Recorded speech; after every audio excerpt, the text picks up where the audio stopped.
والخوت والخواتات الاعزاء، بغيت نقول واحد النقطه مهمه قبل ما نبداو في القصه ديالنا. هو ان هاد القصه حقيقيه ولكن ماشي ديالي انا، يعني ماشي انا اللي طراو لي هاد الاحداث هادو، وهادشي كامل اللي كنعاود طرا لناس اخرين وانا غير كنعاودو بصيغه الانا. وحاجه اخرى ان هاد القصه هادي بليس 18 وفيها شي مصطلحات اللي تقدر ما تلائمش جميع الفئات العمريه. شكرا لك بزاف، ولا ما نزيد ناخذ من وقتك اكثر، يلا ندخلوا نشوف القصه ديالنا.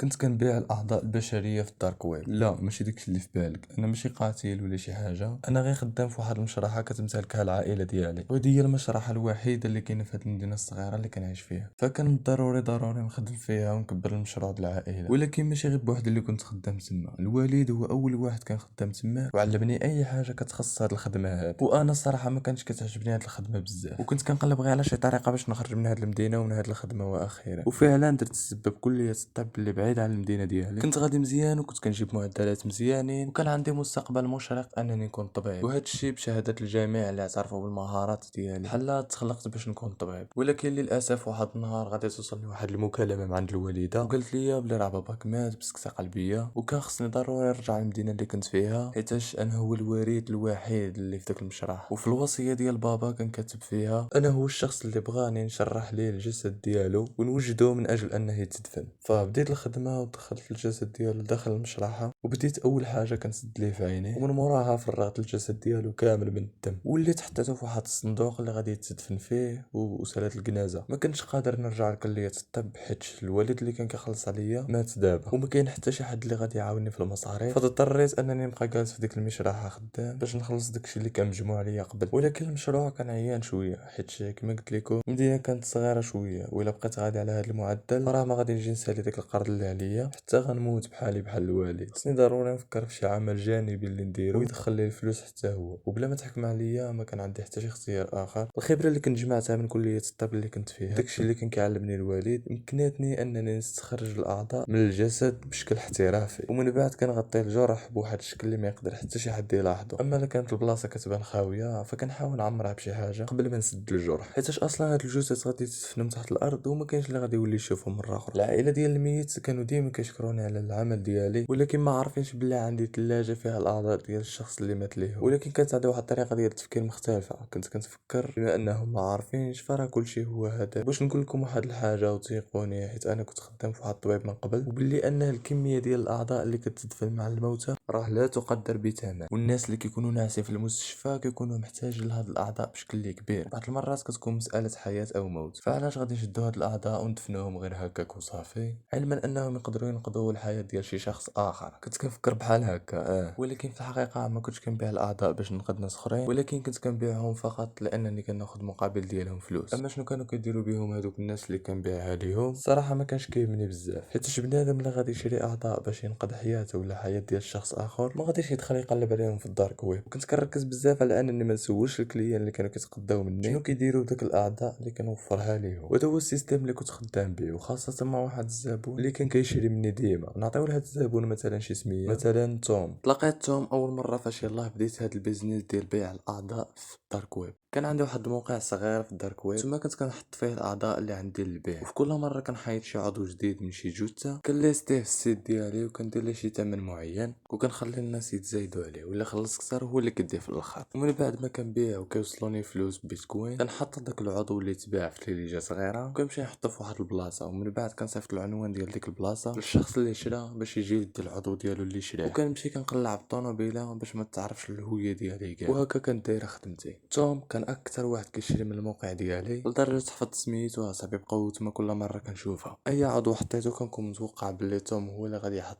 اعلى سعر وغادي يديه في الاخر، وكيكون شي شخص اخر اللي كيحط سعر خيالي وكيجي توم كيحط سعر اكثر منه. وفاش لاحظت هادشي هذا اول مره في حياتي غادي نسول واحد السؤال، واللي هو منين كيجيب هاد خونا هاد الفلوس كاملين باش يشري هاد الاعضاء، او لا الاهم من هادشي كامل واللي هو شنو كيدير بيهم. واحد النهار حطيت واحد المجموعه ديال الاعضاء للبيع على الموقع ديالي، كان قلب وريه وكلوه وكبده، وديك الكبده كانت مضروره شي شويه، ولكن ماشي مشكل، توم كيشري كلشي. وفعلا توم شرا كلشي في حدود يوم واحد فقط. باقي عاقل على داك النهار كان اكثر نهار غادي ندخل فيه كميه ديال الفلوس في يوم واحد فقط، نقدر نقول لك وليت غني كاع. المشكله دابا ان خصني نهزهم كاملين في ثلاجه وحده والوزن ديالهم ثقيل. شديتها خرجتها من المشرحه واخا بانت مشبوهه شويه بالنسبه للناس وحطيتها في الطوموبيل ديالي اللور وبقيت غادي باش نحطها في البلاصه اللي متفقين حنا عليها. ما كنتش مستريسي حيت هز معايا عدد كبير ديال الاعضاء في دقه وحده حيت شحال من مره بعطلتهم وكلشي داز مزيان. ولكن هاد المره ما كنتش ملاحظ الطوموبيل اللي كانت تابعاني من اللور حتى خرجت للنواحي ديال المدينه فين ما كان حتى شي واحد. يعني حتى فات الاوان غير شد ديك الطوموبيل تابعني قلبي بدا كيضرب بسرعه. كنت ديما حاس بلي هاد النهار غادي يجي. كان كيسحاب لي في الاول بلي هادو غير البوليس واخيرا اكتشفوا العمل اللي كنت كندير ودابا تابعيني باش يشدوني.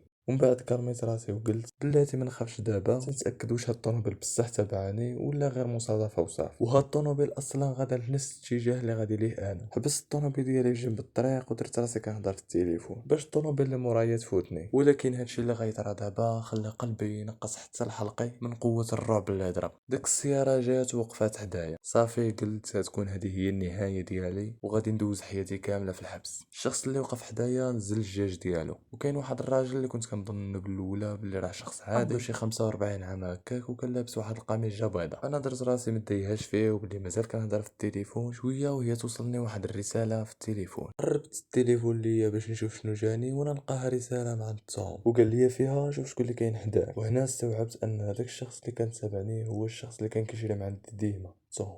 في هاد اللحظات حيت شويه حيت ما كانوش تابعني البوليس ولكن في نفس اللحظه ما كنتش باغي نبين وجهي الناس اللي كنت كنتبايع معاهم وخاصه في الدارك ويب وخاصه شي شخص اللي كيشري من عندي الاعضاء. ما درت حتى شي حركه ما حليت لا باب لا والو وحتى الزاج ما هبطوش وبقيت كنهضر معاه غير على طريق الرسائل. قلت ليه واش بصح انت هو الشخص اللي حدايا في السياره؟ قال لي انا هو هذاك وهبط الزاج باش نقدروا نهضروا انا وياه. ما وافقش وقلت ليه لا نقدروا نهضروا انا وياك في اي حاجه بغيتيها عبر الرسائل. وايضا قلت له كيفاش تعرف البلاصه ديالي وبقى تابعني. غير وصلوا الميساج ديالي سمعتو كيضحك في الطوموبيل ديالو وقال لي عندي الطرق الخاصه بي. سولني انا منين كنجيب الاعضاء اللي كنبيع. جاوبته وقلت ليه هادشي راه ما عندك حتى شي سوق فيه وحتى انا عندي الطرق ديالي. بقى ساكت وكيشوف من الجاج لواحد المده وهو صيفط لي عاوتاني وقال لي واش نقدر نكون معاك فاش كتكون كتستخرج الاعضاء من الجسد. انا استغربت سولته وقلت له علاش بغيتي دير هادشي والجواب ديالو ما عمري غادي ننساه ليومنا هذا. قال لي كنت ديما كنبغي نقاد الساشيمي وهاد الساشيمي هي واحد الاكله اللي يابانيه اللي كيكون فيها اللحم خضر. وقال لي باش نقدر نصيب هاد الاكله خصني اللحم يكون فريش ويلاه تحيد. هنا ضربتني الصاعقه حيت استوعبت بلي كاع هاد الوقت اللي كان كيشري مني الاعضاء كان كيشريهم بغرض انه ياكلهم. فاش دورت وجهي باش نشوفو من الزاج ديال الطوموبيل لقيتو كيشوف فيا حتى هو وداير واحد الضحكه مخيفه وعينيه حمر وسنانو اللي مخربين كلهم. ديماريت الطوموبيل وهربت باسرع سرعه قدرت عليها وايضا هرست تليفوني ولحتو في الزبل ديك الساعه. فاش كنت خدام هاد الخدمه كنت حاس باللي كاينين شي وحدين اللي غيشريو مني الاعضاء ويقدروا يكونوا كياكلوهم حيتاش كاينين بزاف ديال الناس المرض في هاد الدارك ويب. ولكن الصاد راه كاين فرق ما بين غير تعرف بلي راه كاينين ناس كياكلوا الاعضاء د البشر وما بين انك تلاقى واحد منهم وجه لوجه. حبست الخدمه ديالي مبقيتش كنبيع الاعضاء في الدارك ويب كاع وليت غير كنصح الناس اللي ماتوا لهم الاحبه ديالهم انهم يتبرعوا بشي اعضاء مهمين لشي مستشفى وصافي. ممكن هكا نقدر نكفر على كاع داكشي المقرف اللي كنت كندير قبل في الدارك ويب. فشكرا لك حيت كتوصل حتى لهنا وكنقدر هادشي بزاف. وايضا هادشي كيعاون الفيديو باش يوصل لناس اخرين. خلي معاك واحد لايك واشترك في القناه وايضا نسيت تشوف فيديوهات اللي فاتوا الا كنتي مازال ما شفتيهمش. شوفوا فيديو جديد وبيس.